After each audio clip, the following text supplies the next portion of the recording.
Bonjour et bienvenue. Aujourd'hui, on se penche sur les annonces de Google I.O. 2025.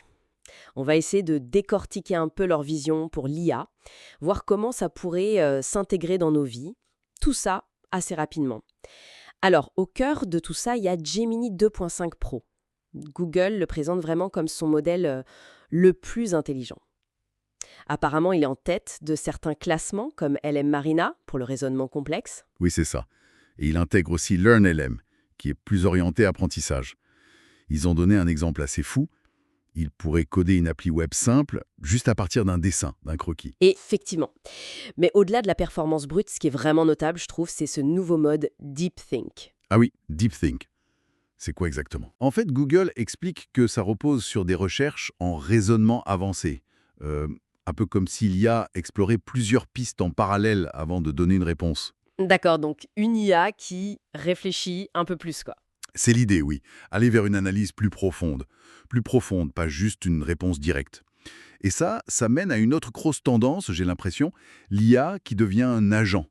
Le mode agent qui arrive dans l'app Gemini, mais aussi Chrome et Search. Exactement. L'exemple qu'il donne, c'est de demander de trouver un appart pour 3 colocs à Austin avec un budget précis, des critères. Mhm. Et l'IA fait le job en arrière-plan. Voilà. Elle va interagir avec des services web pour nous. C'est un peu l'aboutissement de concepts comme le projet Marinar, dont on avait déjà entendu parler.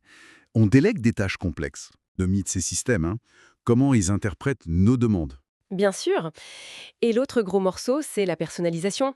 Il parle de réponses intelligentes personnalisées. Oui, qui pourrait imiter notre style d'écriture. C'est ça. En piochant, avec notre permission, insiste-t-il, dans nos emails ou nos notes Google, pour aider à écrire des conseils de voyage basés sur nos propres expériences, par exemple. Clairement. Le but, c'est d'avoir un assistant IA qui soit à la fois universel et très très personnel. Et proactif. Donc l'intégration des données personnelles devient clé. Tout à fait. Sous contrôle de l'utilisateur, c'est ce qu'il martèle, mais c'est ça qui permet cette personnalisation poussée.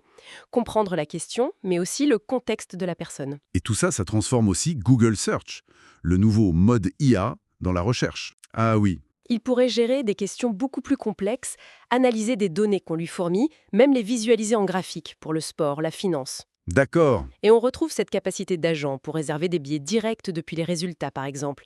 D'ailleurs, les AI Overviews, ces résumés IA en haut, leur utilisation serait en hausse. Bah oui, on voit bien le glissement. On passe d'une recherche d'infos pure à une recherche d'intelligence et M d'action. L'IA ne fait plus que trouver des liens. Non, elle analyse, elle synthétise et elle agit. C'est un changement assez fondamental. Et puis, plus rapidement, ils ont aussi parlé d'autres nouveautés.